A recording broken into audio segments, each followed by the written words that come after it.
بسم الله ما شاء الله ولا حول ولا قوة إلا بالله. الحمد لله يا جماعة، يعني ربنا وفقني في الدورة اللي فاتت، وبسم الله ما شاء الله طلعت على خير، اللي هي كانت دورة شهر 10. فالحمد لله، يعني قلت الحمد لله طالما الواحد بصراحة عجبتني تربية الأبيض.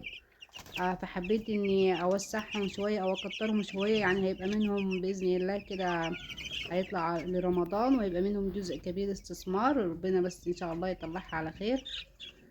فالحمد لله ربنا كرمني كده ووسعت المكان شويه. انا كنت المكان عندي كان ضيق قوي بصراحه، كنت مضايقه لهم المكان عن كده، فكان الكتاكيت بصراحه كانت بتموت مني بسبب ان المكان ضيق. دي هما لسه في مرحله التحضير دلوقتي يا جماعه، ده له عمر 15، عمر 5 ايام. فزي ما بقول لكم يعني بصراحه، يعني انا لما كانت اول مره اربي الدوره اللي فاتت، فدي تاني دوره ليا.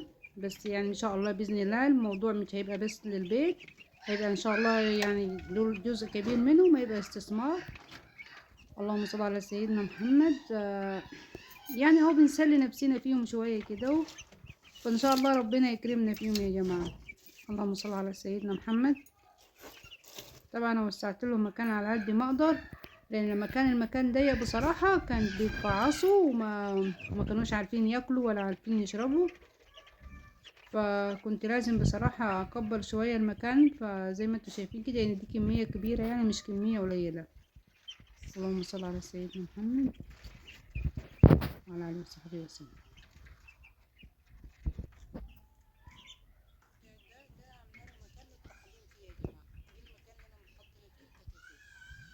طبعا زي ما بقول لكم احنا نهتم بالمكان، اهم حاجه ان احنا نوسع، كل ما يكبر نوسع شويه، كل ما يكبر نوسع شويه. يعني برضو من حاجات بتخلي الكتاكيت ما تنجحش معانا يا جماعه، او تربيه الابيض، ان يكون المكان ضيق عليهم. اللهم صل على سيدنا محمد. طبعا اللمبه الصفرا دي شغاله عليهم 24 ساعه، لان دلوقتي احنا في شهر 12 فالجو برد.